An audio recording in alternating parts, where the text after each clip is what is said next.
Hey guys, thanks for tuning in to another broadcast. Today I want to talk about Dan Slott taking over Iron Man, or more specifically, I'd like to address the question, are we facing a demon in a slottle? So here's the deal, guys. Anyone who's followed my blog for years knows that Dan and I have a relationship that goes way, way back. So if there was one book, Dan has stalked me across the internet. He has stalked my blog, he has stalked my Twitter, he has stalked my YouTube channel. He knows about me. He knows that I love Peter Parker and I love Tony Stark.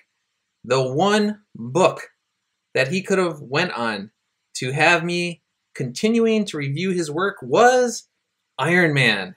And that is what he's landed on. So it's like the universe, God has a sense of humor.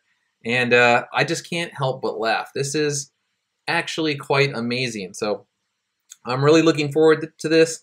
But on some level, like Tony in his Demon in a Bottle story, I've been going on a artisan water and vitamin water bender to deal with this situation. And I'm working my way through it. So yeah, we'll see how it goes. But anyway, I want to kind of take this video in a different direction than some of the other YouTubers. I would like to talk about fan expectations and how these days fans actually have a lot of power, or I should say customers. Diversing Comics has, made a really good case to change the terms when we talk about readers instead of fans, because people associate it with fanatics and you could dismiss them easily. Customers you can't really dismiss as easily, so I'll try and say readers or customers. Anyway, a lot of this goes to the question, what is the role of the artist? Does the artist see himself sort of like a kind of, a godlike figure almost? Does he have a god complex? Whatever falls out of his brain, you're supposed to bow down before it, and he is going to stand back in awe at his own brain droppings, like a baby that could clap at its own baby barf? Or does the artist try and find some sort of deeper truths that resonate with society, in a way where they get feedback and, they get praised and plaudits for, writing and creating and drawing something that resonates with kind of the deepest parts of their soul? If it's more of the latter, then in 2018, with all these different social media platforms, you would have the artists and the writers applauding, the interactions, the instant interactions that you could get with the kind of collective fandom. If it's more of the former, where the person, is almost like a narcissist, then you would expect people to be using block bots, just blocking people at the drop of a hat, those sort of things. In the early 1980s, writers and artists, they didn't have, you had snail mail. That's and I guess, conventions that weren't nearly as big as they are today in terms of figuring out where people would like you to go. As the artist, you put your fingers on the pulse of the fandom and you're like, okay, this is kind of where they would like to go with the character, especially after they've been established. And my goal is to try and find a way to take them ultimately to that destination, but do it in a way that's pleasantly surprising, and not in a way where it unnecessarily angers people. And in recent years, that's what Marvel has done. So my argument that I'm making is that there has to be a new social contract almost between artists and the fans, especially in an age where they could have instantaneous feedback with YouTube, Twitter, Instagram, Facebook, all these sorts of things. And for far too long, fans have been passive in terms of what Marvel has given them. Marvel's given them mind gruel, right? And the fans have just taken it. So it's kind of like thought patterns, right? When you think a certain way every single day, it carves psychological grooves into your mind, into your psyche. like, you know, like a record, like the grooves on a record, and the needle falls into those grooves and it always goes in that path. That's what happened with customers, with readers, with fans in terms of comic books. It happens with movies, all sorts of things.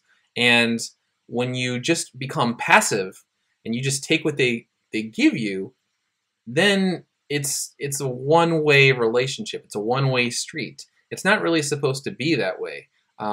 You don't want artists living in their own head thinking that there's these almost like godlike creatures. If you do that, that's how you get stuff like Rian Johnson, you know, Star Wars, Kathleen Kennedy. Rian Johnson in recent days has like taken to Twitter to say that the, you know, Mary Poppins Leia, she is who she is because, let me see if I could find it here, because she's essentially a, quote, badass motherfucker. Now, to me, that is like a euphemism for saying the Force is female. It's an easy out. The Star Wars fandom, in many ways, they just became passive over many years, and they were shocked with The Last Jedi into saying like, hey, we can't accept this. If you become passive, if you don't lay down the law and essentially say like, hey, if you do to Iron, like, you know, going back to Marvel Comics, you know, Dan Slott turned Peter Parker into this emasculated man boy. He's literally wearing his girlfriend's shirts that say, ask me about my feminist agenda. He's turned him into this, you know, weirdo CEO that's like a Bernie Sanders fantasy in terms of just like money just grows on trees. And the only reason you exist as a CEO is to just give all your money away as if it's just going to keep replenishing itself, that sort of thing. So what the fans have to do is they say to the writers and the editors and the artists, listen, this is your track record. These are the kind of things that you've done with Peter Parker on The Amazing Spider-Man. If you duplicate these ridiculous things, you know, in a way that, you know, suits, you know, Tony Stark, we're not going to accept it. If you have a book called Iron Man and it's about Riri Williams, then that is unacceptable. If you want to have a book that concentrates on Riri Williams, solely really Riri Williams as Ironheart, then you need to release a book called Ironheart. If it's called Iron Man, it needs to focus on Tony Stark. She could be his protege, but if you continue to do this with Bendis did, where Tony's comatose, Tony's essentially dead, he's gone, he's missing, he's an afterthought in his own book, we will drop this book in a heartbeat, right? Dan's been better on Twitter lately, not doing as much political stuff for, you know, whatever reason. That's good. It shows that on some level he's taking the feedback to heart. So kudos to Dan for that. But you don't get to do this thing where, you know, we're supposed to sight unseen after your track record on The Amazing Spider-Man, after you have instigated and seemingly taken glee in irritating Peter Parker fans, you don't get to then say, hey, by the way, I use block bots on you. Please, you know, people that I have blocked, order my book in large numbers. It doesn't work that way. And you don't get to behave for a couple weeks and all is forgiven. You know, if you behave for a year, sure. You know, I will link to Diversity in Comics video on this. It's a very good video. Check it out. But yeah, the artists don't get to tell you to jump through hoops for them. That's not the way it works. Is you put forth a good product and the customers will come. Anyway, guys, the point of this video is to not focus so much on the past. It's to focus on the future and to, again, have the fans be proactive, not passive. Set the new social contract for, you know, interactions with writers and artists and editors in an age of Twitter and Facebook and Instagram and YouTube, and let them know that, hey, if you don't try and meet us halfway, this is not a one-way street.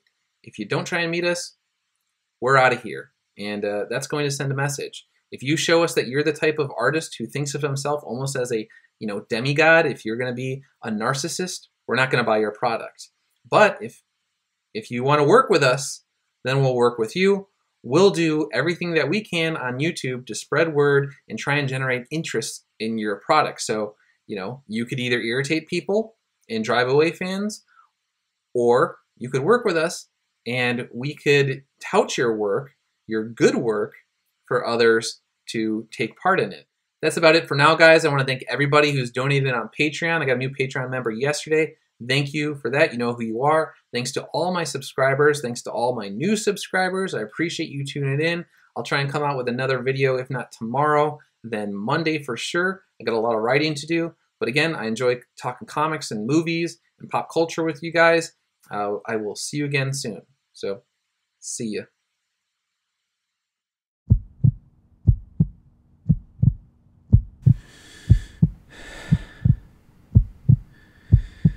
Dan Slott's taking over Iron Man. It's happening.